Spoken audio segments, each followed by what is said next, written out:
Welcome back once again. Program के सिलसिले में जी हम बात करने जा रहे हैं चौधरी रहमत अली मेमोरियल ट्रस्ट की खिदमत के हवाले से। आया इसको कायम करने की ज़रूरत क्यों महसूस हुई, इसका मकसद क्या था और किस तरह से ये अपनी खिदमत सर अंजाम दे रही है। जी खालिद महमूद रसूल साहब ने हमें ज्वाइन किया है, जो कि जनरल सेक्रेटरी हैं चौधरी रहमत मेमोरियल ट्रस्ट।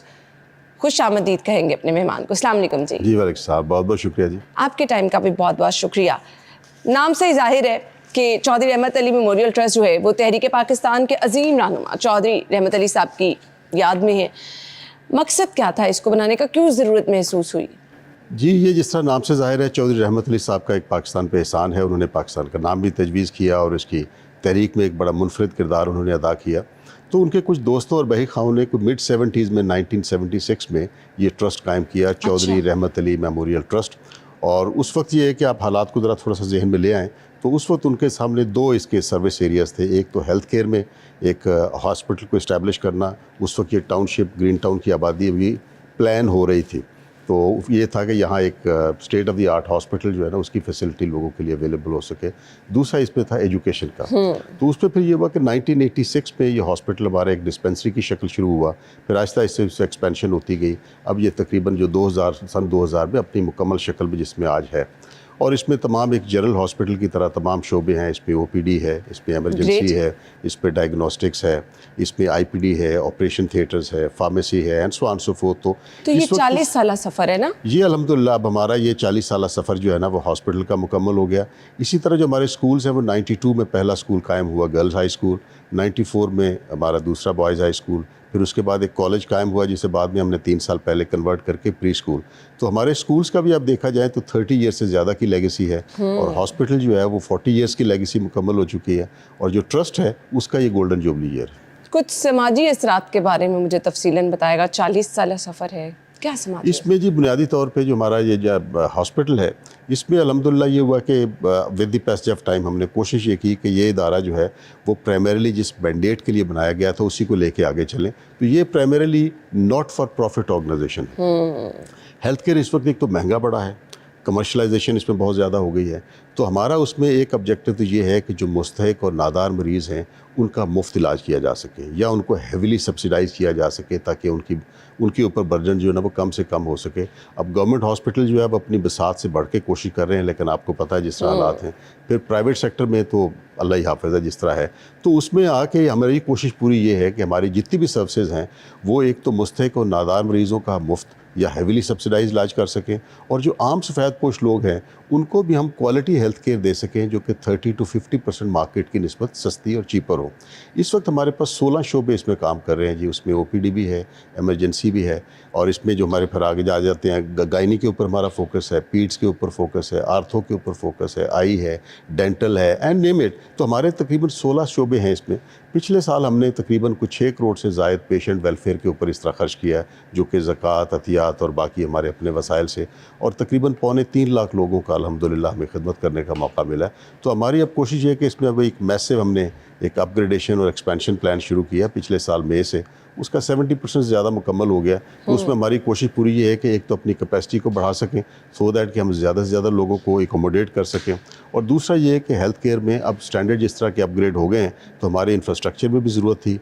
फिर ये कि नई स्पेशलिटीज़ की भी ज़रूरत थी। मैं आपसे यही पूछने वाली थी ना कि हर रोज़ नई रिसर्च और नई नई चीज़ें आ रही हैं, तो वो जो आलमी मेयार की हम खिदमात कहते हैं वो इस अस्पताल में दी जा रही हैं? पूरी कोशिश है जी, और अल्हम्दुलिल्लाह वो हम कर रहे हैं। अब ये देखिए कि हमारा जो डेली फुटफॉल रहता है या पेशेंट इंटरेक्शन है वो आम दिनों में वो तकरीबन 700 से 1000 तक रहता है। अब इस 700 से 1000 का मतलब ये है कि लोगों में कम से कम वो एक सेटिस्फेक्शन है, उनको क्वालिटी मिल रही है, उनको क्वालिटी जो है वो या फ्री या एक इंतहाई माकूल कीमत के ऊपर मिल रही है, अर्जा कीमत के ऊपर, कि लोग जो है ना आ रहे हैं। अदरवाइज़ ये है कि अगर क्वालिटी केयर ना हो तो लोग हमारे पास नहीं आए। अब उसमें ये है कि जो आपने बड़ी अच्छी बात की कि जो इंटरनेशनल रिसर्च है उसमें आपकी बायोमेडिकल इक्विपमेंट में बड़ी तेज़ी से चेंजेस आ रही हैं। अच्छा, इसी तरह फिर आपके जो मेडिकल लर्निंग है और जो प्रोसेसेस हैं, मेडिसिन्स की जो पूरी एक रजीम है, उसमें बड़ी तेज़ी से चेंजेस आ रही हैं। तो वक्त के साथ साथ हम कोशिश कर रहे हैं, और ये जो प्रोजेक्ट हमारा अपग्रेडेशन का है, न सिर्फ ये कि इंफ्रास्ट्रक्चर की अपग्रेडेशन का है, बल्कि इसमें अपनी जो अपनी मेडिकल टीम है और उसके साथ जो सपोर्ट टीम है, उस पर भी अल्हम्दुलिल्लाह हमने काफ़ी इंप्रूवमेंट की है। इस वक्त हमारे पास तकरीबन 40 के करीब जी कंसल्टेंट्स हैं, और हमारा जो ICU है नेओनेटल नर्सरी है, हमारी जो इमरजेंसी है, वो हर जगह कंसल्टेंट्स के कवरेज हमारे पास अल्हम्दुलिल्लाह मौजूद हैं। तो उस पर पूरी कोशिश ये है कि जिस तरह आपने कहा कि इस वक्त जो लेटेस्ट एजुकेशन, रिसर्च और जो एक मेडिसिन रिजीम है वो हम प्रोवाइड कर सकते हैं। ज़बरदस्त। वो कभी सोचा जाता है ना, अच्छा ट्रस्ट के हॉस्पिटल हैं तो शायद डॉक्टर्स उतने अच्छे ना हों, तो डॉक्टर्स इस पे कॉम्प्रोमाइज़ किया जाता है कि बेहतरीन डॉक्टर्स की खिदमत हासिल। देखिए जी, बात ये है कि you have to make sure कि आपने क्वालिटी एजुकेशन देना है। मैंने जिस तरह गुजारिश की कि हमारे पास पहले ज़रा थोड़ा सा थी, अब उसमें यह है कि पिछले 3-4 सालों से हमने कंसल्टेंट्स का कवरेज बढ़ाया। क्यों? कंसल्टेंट जो है वो हर फील्ड का कोई ना कोई एक स्पेशलिस्ट होगा। अब ये है कि मैं आपको छोटी सी मिसाल दूँ, डेंटल है फॉर एग्जांपल। अब डेंटल बड़ा महंगा इलाज है, इतना महंगा इलाज है कि इवन यूरोप और अमेरिका में भी लोग इंश्योरेंस बर्दाश्त नहीं कर सकते, वो पाकिस्तान से आके करवाते हैं। हमारे यहाँ वो कंसल्टेंट कवरेज में चल रहा है, हमारे यहाँ क्वालिफाइड डेंटिस्ट हैं और हमारे यहाँ अल्हम्दुलिल्लाह जगह नहीं मिल रही होती और लोग जो है ना वो इंतज़ार कर रहे होते हैं। अच्छा, इसी तरह मैं आपको डर्मा का बताऊं कि इतनी ओपीडी जो है तकरीबन 70-80 तक डेली चली जाती है। पीड्स है हमारा फॉर एग्जांपल, वो तकरीबन 45 से लेके 70-80 तक की ओपीडी जो है ना वो डेली है।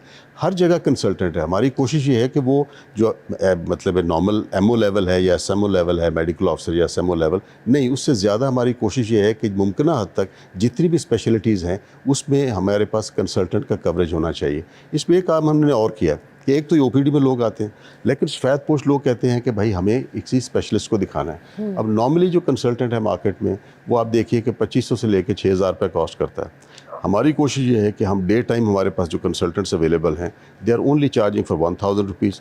बाकी जो है ट्रस्ट कंपनसेट उनको कर रहा होता है। इसी तरह फिर शाम के वक्त जो हमारे जो कंसल्टेंट्स हैं पैनल्स, वो सिर्फ 1500 रुपये चार्ज कर रहे होते हैं और बाकी ट्रस्ट जो है ना वो उसमें कंट्रीब्यूट कर रहा होता है।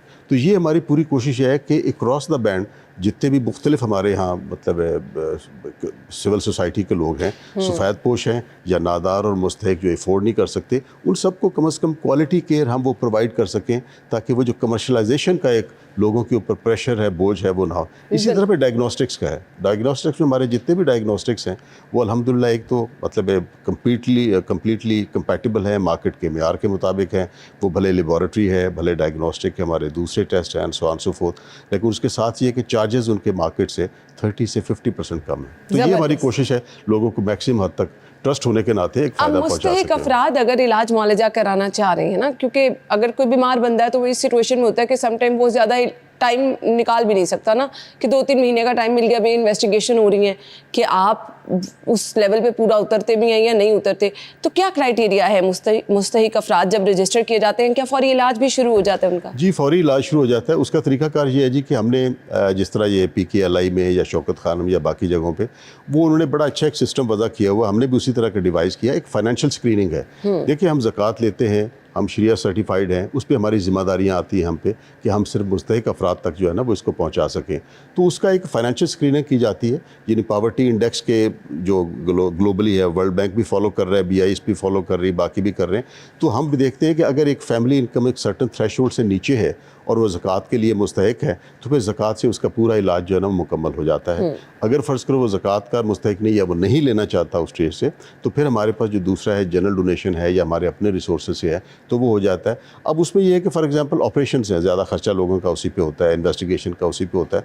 तो वो ये है कि अगर आ जाते हैं, डिपेंडिंग उसकी इन्वेस्टिगेशन में कितना टाइम लगना है और डॉक्टर उसको टाइम कब देता है, तो within 2 to 3 days even operation में भी कोई इंतज़ार लोगों को नहीं करना पड़ता। तो उस लिहाज से ये है कि अल्हम्दुलिल्लाह एक तो सिस्टम बिल्कुल ट्रांसपेरेंट है और इज़्ज़त नफ्स के साथ है और कोई मतलब इसमें इधर उधर नहीं, वो एक ही डिपार्टमेंट है, बल्कि दोनों ख़वातीन हैं जो हमारी डील कर रही हैं, सो दैट कि ज़्यादातर जो ख़वातीन पेशेंट आती हैं वो खुल के अपनी बात भी कर सके, समझा सके।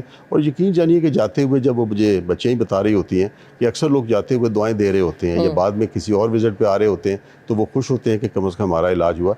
आप हमारी अगर वेबसाइट पर या सोशल पेजेस पर जाएँ तो you will find tremendous stories जो कि मुख्तलिफ जगहों से मतलब परेशान होकर यहाँ आए और सिर्फ एक थोड़ा सा फोकस करने से उनकी एक चीज़ जो है ना वो डायग्नोज हुई और उनको वो हेल्प जो चाहिए थी वो भी मिल गई। तो ये हमारा एक कंट्रीब्यूशन है, उनकी दुआएं हैं, हमारी अपनी कोशिश है कि ये हमारा चौधरी रहमत अली मेमोरियल ट्रस्ट का मैंडेट जो है वो पूरा हो रहा है। तो इसी को लेकर चल रहे हैं आगे। कुछ चीज़ें होती हैं ना कि आप अस्पतालों में उससे कॉम्प्रोमाइज़ नहीं कर सकते, डॉक्टर का अवेलेबल होना, नर्सिस का टाइम पे अवेलेबल होना, सफाई सुथराई का निज़ाम बेहतर होना, state of the art machinery मौजूद होना, तो ये तमाम सहूलियात अस्पताल में मौजूद है। ब्रेक लेते हैं जी, ब्रेक के बाद आते हैं तो इस पर गुफ्तगू करते हैं। स्टे विद अस।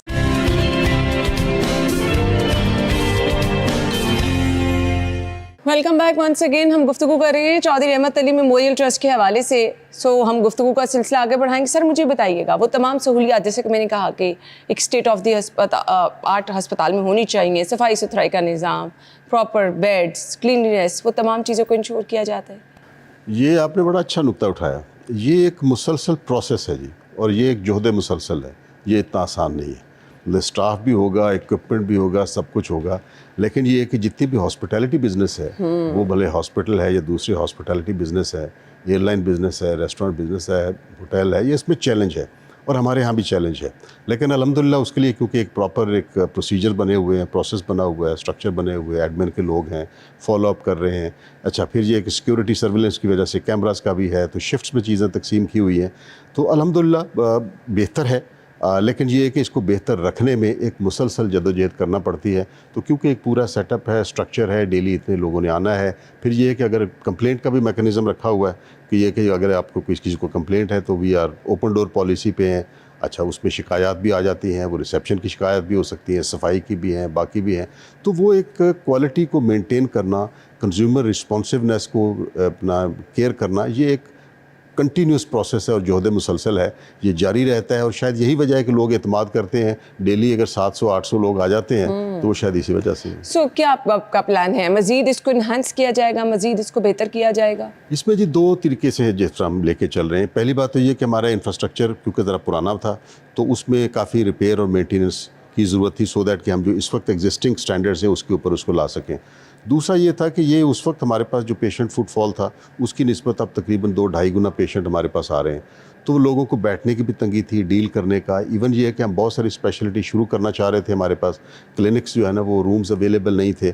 तो हमने कोई तकरीबन 1.5 साल पहले जो है ना वो एक मैसिव रीवैम्पिंग, अपग्रेडिंग और एक्सपेंशन का प्रोजेक्ट जो है ना वो शुरू किया था इंफ्रास्ट्रक्चर के पॉइंट ऑफ व्यू से।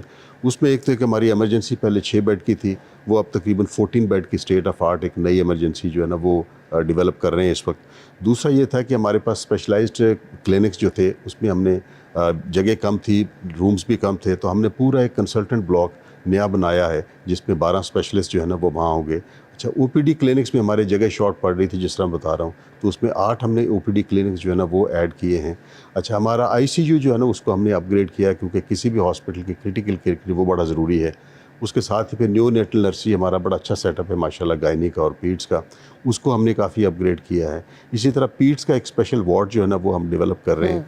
अच्छा, फिर ये है कि वेटिंग एरिया के लिए जगह काफ़ी हमने डेवलप की, और उसके साथ फिर जो बाकी फैसिलिटीज़ होती हैं आपकी पब्लिक यूटिलिटीज़ की, वॉशरूम्स की, ये वो सारा। अच्छा, हमने कुछ अपग्रेडेशन अपने फिजियोथेरेपी का रिहेबिलिटेशन सेंटर उसमें भी की। अच्छा, हमारी फार्मेसी के ऊपर काफ़ी प्रेशर था, जगह कम थी, उसको एक नई जगह पे लेके जा रहे हैं, बल्कि एक फार्मेसी जो है ना वो और खोल रहे हैं। तो ये तो हमारा है सारा इंफ्रास्ट्रक्चर के ऊपर जो हम कोशिश कर रहे हैं। इसमें बायोमेडिकल इक्विपमेंट को भी अपग्रेड होना है और फैसिलिटीज़ को भी अपग्रेड होना है। तो ये तकरीबन हमारा को 12 करोड़ का प्रोजेक्ट है जिसमें हम चाह रहे हैं कि मुखय्यर हज़रात इसमें आएँ। तो अगर फ़र्ज़ करो हमारा कोई एमरजेंसी का पूरा ब्लॉक अगर कोई स्पॉन्सर करना चाहे या उसमें कुछ बेड्स करना चाहे, इसी तरह जो हमारे पीड्स के और बाकी बेड्स हैं उसमें है, बायोमेडिकल इक्विपमेंट का है। तो ये हमारा प्रोजेक्ट पिछले साल शुरू किया था जो कि आलमोस्ट 70% हमारा मुकम्मल है। अगले 2 से 3 माह में इंशाल्लाह ये प्रोजेक्ट मुकम्मल हो जाएगा। दूसरा, हमने पूरी कोशिश ये की है कि जो क्वालिटी केयर है उसमें जो मेडिकल टीम है उसकी क्वालिटेटिव इम्प्रूवमेंट है कि उसमें हमारी कोशिश ये है कि हर फील्ड में हमारे पास एक अच्छा कंसल्टेंट होना चाहिए जिसको FCPS उसने किया हुआ है, फॉरेन क्वालिफाइड है, लोकल क्वालिफाइड है, उसका सर्टन तजर्बा है। अच्छा, फिर ये कि कुछ एरियाज़ में जहाँ प्रेशर ज़्यादा है उसमें फिर एक की बजाय हमें 2-2 कंसल्टेंट जो है ना वो लेके आना पड़ रहे हैं। तो ज़्यादातर अगर आप देखोगे तो ट्रस्ट हॉस्पिटल या जो फ्री डिस्पेंसरीज होती हैं नॉर्मली MOs हैं या ज़्यादा SMOs होंगे, उसके ऊपर स्पेशलाइज या कंसल्टेंट कवरेज जो है ना बहुत कम मिलेगा। तो हमारी कोशिश ये है कि वो कंसल्टेंट कवरेज जो है ना वो सारा OPD में और बाकी जगहों पे होना चाहिए। तो एक तो इंफ्रास्ट्रक्चर डेवलपमेंट है, दूसरा फिर ये है कि हमारी जो मेडिकल टीम है उसकी अपनी डेवलपमेंट है। ये सारे जिस तरह मैंने गुजारिश की कि कंसल्टेंट्स अवेलेबल हैं, उनको फिर सपोर्ट स्टाफ सारे का देना है। अनदर इम्पॉर्टेंट थिंग इज़ कि हमारा पहले जो था उसमें ज़रा डिजिटल ट्रांसफॉर्मेशन में ज़्यादा नहीं थे, तो अभी हमने ये है कि we have gone for the ERP selection. काफ़ी मैसिवली हमने अपना जो कंप्यूटर नेटवर्क का है सारा सिलसिला वो डेवलप किया है, काफ़ी उस पर ख़र्च हमने किया है। तो हमारा डिजिटल ट्रांसफॉर्मेशन का प्रोजेक्ट जो है वो भी इस वक्त इम्प्लीमेंट हो चुका हुआ है, प्रोसेस में इस वक्त चल रहे हैं। उसका फ़ायदा ये होता है पेशेंट को कि इंतज़ार नहीं करना पड़ता, उसका रिकॉर्ड महफूज रहता है, on the tip off button उसके जितने भी विजिट्स हैं वो सारे उसे मिल जाते हैं। तो वो फैसिलिटी भी अल्हम्दुलिल्लाह। चलें जी, we really appreciate. So in the end मुखय्यर हजरात किस तरह आपसे रब्ता कर सकते हैं, क्या क्राइटेरिया है? वो लोग जो कि इस कार्य खैर में हिस्सा डालना चाह रहे हैं कैसे डाल सकते हैं? एक तो जी हमारी ये है कि जो वेबसाइट्स हैं हॉस्पिटल की और ट्रस्ट की, आप उसे विज़िट करें, आपको that will give you an idea. दूसरी बात ये है कि मुखय्यर हज़रात या जो भी हमारे साथ ताउन करना चाहें, वी वुड इनकरेज कि वो तशरीफ़ लाएँ, तशरीफ़ ला के ख़ुद अपनी ज़ुबान मतलब आंखों से आके मुशाहिदा करें कि फ़ैसिलिटीज़ क्या है, कितना लोग आ रहे हैं एंड किस तरह हम लोगों को हम जो है सर्व कर रहे हैं। अच्छा, उसके अलावा फिर ये है कि हमारी पूरी इस वक्त कैंपेन भी चल रही है, वेबसाइट के ऊपर भी है, उसमें हमारे जो बैंक अकाउंट्स है उस पर भी कर सकते हैं और हमने एडवर्टाइज़ हर जगह किया हुआ है, तो वेबसाइट भी है, कैंपेन्स भी चल रही हैं। तो वो जिस तरह चाहें वो हमारे साथ कर सकते हैं, हमें वो कॉल कर सकते हैं। अगर कोई क्लैरिफिकेशन चाहिए तो हमारा बंदा जो है उनके घर आके भी उनसे डोनेशन जो है ना वो रिसीव कर लेगा। अगर उन्हें कोई फर्दर इसमें क्लैरिफिकेशन चाहिए या कुछ लोगों का होता है कि जी मैं तो इस फलां काम के लिए देना चाह रहा हूँ, कंसर्न तो होते हैं उसमें ना भी कि कर जिस सकते हैं। मकसद के लिए हम दे रहे हैं वो पूरा भी हो जाए। जी हाँ, वो भी हो जाए। तो वो ये है कि हम उसको भी मैनेज कर सकते हैं। तो हम इनकरेज करते हैं कि वो हमारी वेबसाइट पर तशरीफ़ लाएँ, हमारे पास फिज़िकली तशरीफ़ लाएँ, हमें कॉल कर लें, जिस तरह की उन्हें वजाहत चाहिए हम हाजिर हैं उसके लिए। चलिए जी, वी रियली अप्रिशिएट और गुड लक कहना चाहूँगी। बिलाशुबा ये एक बहुत बड़ा काम है, सदका जारिया है।